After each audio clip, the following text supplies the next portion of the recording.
তিন মাসের বকেয়া বেতন, পিএফ ও ইএসআই এর দাবিতে সকাল থেকে কাজ বন্ধ রেখে আন্দোলনে নামলেন মালদা মেডিকেল কলেজ ও হাসপাতালের ট্রমা বিল্ডিং এর 174 জন অস্থায়ী কর্মী।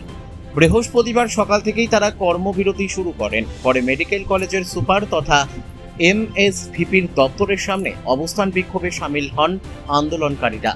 তাদের অভিযোগ, দীর্ঘদিন ধরে বেতন সংক্রান্ত সমস্যায় ভুগতে হচ্ছে। 3 মাসের বেতন বকেয়া থাকার পাশাপাশি পিএফ ও ইএসআই এর সুবিধা নিয়েও অনিশ্চয়তা রয়েছে।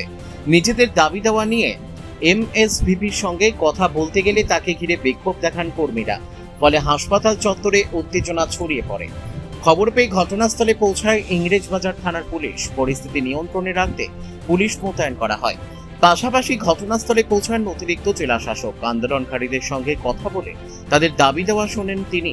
দ্রুত সমস্যার সমাধান না হলে আগামী দিনে আরো বৃহত্তর আন্দোলনে যাওয়ার হুঁশিয়ারি দিয়েছেন অস্থায়ী কর্মীরা।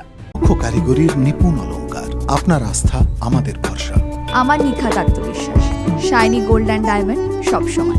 সায়নী গোল্ড অ্যান্ড ডায়মন্ড, থানা রোড, রায়গঞ্জ। এই যে আমাদের 3 মাস ধরে বেতন হচ্ছে না, পিএফ নাই, এসআই নাই, 18 মাস ধরে আমাদের। ওই কারণে আমরা হসপিটাল কর্তৃপক্ষকে বলছি, ওনারা বলছেন বেতন হবে না, কাজ করো কিন্তু বেতন হবে না। ওরা বলছেন পেশেন্টকে পরিষেবা দিতে, বন্ধ রাখতে না। কিন্তু আমরা যদি পেশেন্টকে পরিষেবা দিই তাহলে আমাদের তো ছোটো ছোটো বাচ্চা আছে, আমাদের তো ঘর পরিবার আছে। সামান্য 8,000 টাকা বেতনে আমরা কী করবো? তাতে আমাদের কোনো বেতন দেয় না, প্রতি মাসে ঠিকঠাক তো বেতন দেয় না, টাইমে তো দেয় না। আর এবারে 3 মাসের বেতন আমাদের আটকে রাখা হয়েছে। আর গত 2 মাসের আগে বেতন যেটা হয়েছিল সেটা থেকে আমাদের টাকা কেটে নিয়েছে, বলেছিল দিয়ে দিবে কিন্তু দেয়নি। আর এবারে একদমই বন্ধ করে দিয়েছে দেওয়া। আমরা হসপিটালে এসে আমরা এমএসভিপিকে বলেছি, উনি বলেছেন যে কাজ করো, বেতনের আশা করতে হবে না। আর না পারছো কাজ করতে, কাজ ছেড়ে দাও তোমরা, তোমাদের পক্ষে আমরা অন্য লোক নিব, তাই বলেছে। কি কাজ করেন আপনারা? আমরা হাউসকিপিং। কি বলছে হাসপাতাল কর্তৃপক্ষ? উনি বলছেন বেতন হবে না। কোন কোম্পানিতে আছেন আপনারা? আমরা প্রো ইন্টারেক্টিভ। কাজ বন্ধ রেখেছেন আজকে? কাজ বন্ধ রেখেছি। কি নাম আপনার? কেন আন্দোলন? আমাদের প্রত্যেক মাসে বেতন আটকাচ্ছে। আচ্ছা, 1 নম্বর 3 মাস ধরে বেতন পাই না। আর আসছি আমরা, শুধু বলছে তোমাদের হয়ে যাবে।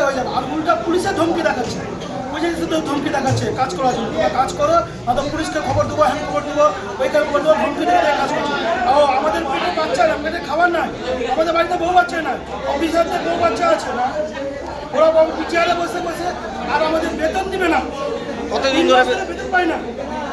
কোন কোম্পানি এটা? কোনো একটা বার কি বলছে হাসপাতাল কর্তৃপক্ষ? হাসপাতাল কর্তৃপক্ষ বলছে যে স্বাস্থ্যভবন থেকে বেতন ছেড়ে দিয়েছে। আর আমাদের কোম্পানি বলছে আমরা এখনো বেতন পাইনি, আমরা পয়সা না পেলে তোমাদেরকে দিব কোথা থেকে? কি দাবি আপনাদের? দাবিগুলো কি কি? থাকলো দাবি দাবি আমাদের বেতন, এসআই পিএফ ক্লিয়ার করুক, আমরা এখনই কাজে যাবো। কাজ বন্ধ রেখেছেন? কাজ বন্ধ, শুধু আমাদের পরিষেবাটা চালু আছে, যেটা এটা এমার্জেন্সি পেশেন্ট খারাপ যদি না হয়ে যায় এই জন্য চালু আছে। কতজন আছেন? আমরা 174 জন। কি নাম আপনার? সুমন দাস। সুমন দাস। মালদা থেকে পরিতোষ সরকারের রিপোর্ট, কুলিক নিউজ।